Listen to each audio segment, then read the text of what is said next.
Good day to you, my friends. My name is Donato and welcome to the Running Guru Show. Yes, and in today I'll be discussing the next Eliud Kipchoge challenge, which is the 159 INEOS challenge. Will he be able to run sub 2 this autumn 2019? Let's go. Oh yes, lemon and ginger tea.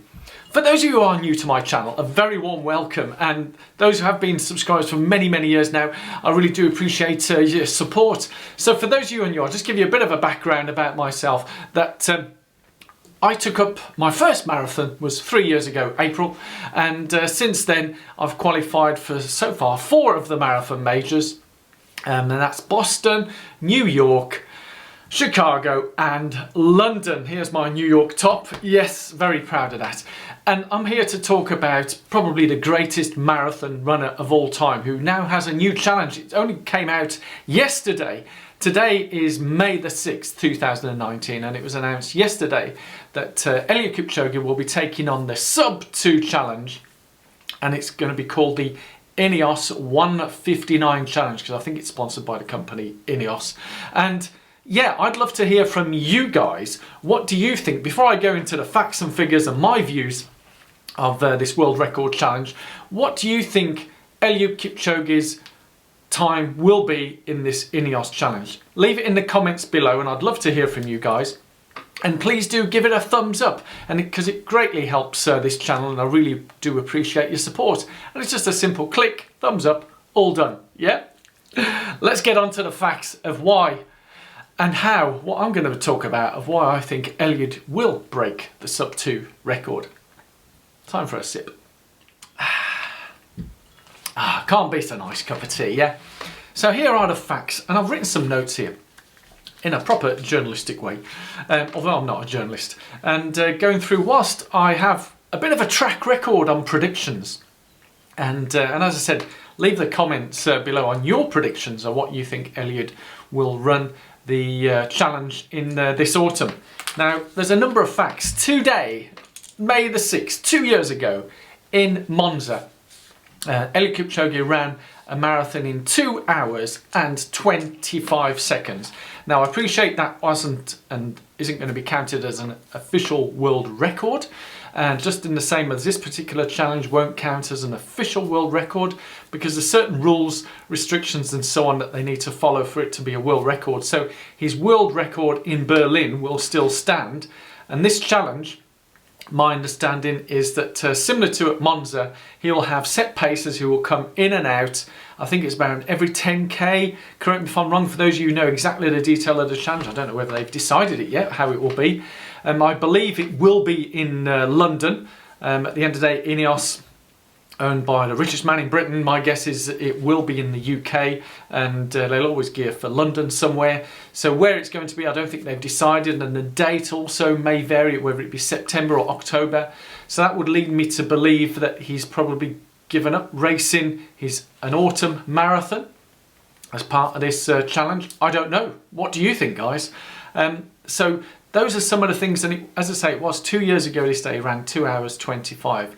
Since then, obviously, he has ran in London only last month. He ran it in 2 hours, 2 minutes and 38 seconds. Yeah, second fastest time ever. And last September, he ran in Berlin in 2 hours, 1 minute and 39. Now those are all thereabouts. Now my views on why I believe he will break the 2 hour marathon is it was 2 years ago with those pacers that he ran an incredible run. And whilst I appreciate this pacers all the way through and they help him, and also one of the rules where he doesn't stop to take on fuel, and there was that famous guy at Berlin whose job was, and there was a whole video about it, to make sure the drinks were ready for Eliud Kipchoge as he passed at each point and he got the right refueling, but he's got to stop, pick up, go.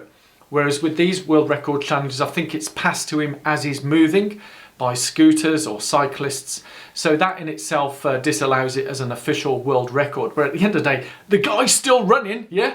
So in my eyes, it's an astonishing feat that what he's going to go for. So I believe he's going to do it. And one of those facts is based on those times We do have you know, our human body, what I've known from marathon running, we have cycles in terms of ebbing and flowing. But for me, the key factor, if you look at how he finished Berlin last September, he was so full of joy and the beans and energy he had, and then he embraced his coach. That to me implies there was maybe more in the tank. When he finished London, I don't even think he broke into a sweat. So the fact that they announced this so soon after London, my guess it was already there, prepared, ready. So those were those training runs getting him ready for this sub-2 challenge in autumn.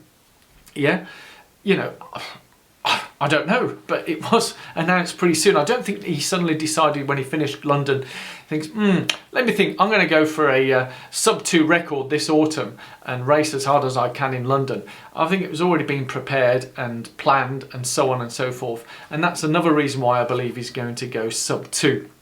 So I'd love to hear from you guys. That's just my views, yeah? We all have views, opinions, and at the end of the day, if I click on those links above there, I have predicted twice that A, he was going to get the world record in Berlin, and B, that he was going to win the London Marathon, and that Mo Farah was not going to win it, wasn't going to come anyway, despite all the press and the media coverage and hype. So we can cut through all that jazz and get through to the facts, and I believe that the facts are there for him, unless something happens between now and autumn in terms of his training blocks and what's going on. But the guy is an unbelievable athlete. He is, and he's so humble about it all. I don't know, it's difficult to put into words how the guy, he just flows. I'd love to meet him. If you're watching Eliud Kipchoge, I'd love for you to come on this show, man. Yeah, come and talk with us on the Running Guru show, because he is the ultimate running guru. He knows his stuff. When I saw him finishing on that last race in London, looking at his whole posture, form, everything, he is completely holding it together. There's no loss of form, there's no tiredness, there's no nothing. It's just incredible watching him go. It's like poetry in motion. Yeah, poetry in motion. So that's it really. Those are my facts, figures. And as I said at the beginning, I'd love to hear your comments below of what do you think. Do you think he's going to break the record? Will he go sub-2? If he is, what time do you think he's going to go under? Is he going to go under by a few seconds? Is he going to go under 10 seconds, 20, a whole minute? Who knows? It is 2 years when he's done 2 hours and 25 seconds I've got here, 25 seconds. And when we come to those times, it's such a finite time. Whilst for those, I mean, there's a lot of people out there who think, oh, just to knock off 25 seconds in that distance. When you get into those times, that's an incredible amount of effort and training required to move up just seconds in that level.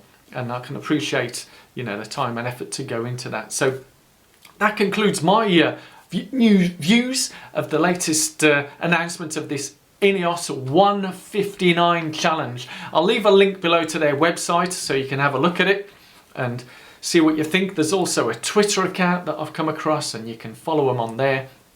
And yeah, I'm so looking forward to this. This is really giving me a boost to get on with my training once I get over the hurdle of that mini injury that I had a while back, and we'll get back in and have a great summer of training. And I hope you guys too as well. Let us know what you're doing. Remember, thumbs up, like, and if you haven't subscribed yet, do click on that subscribe button. Thank you so much for your time. Love you all. See you at the next vlog. Bye bye bye. Time for tea, yeah.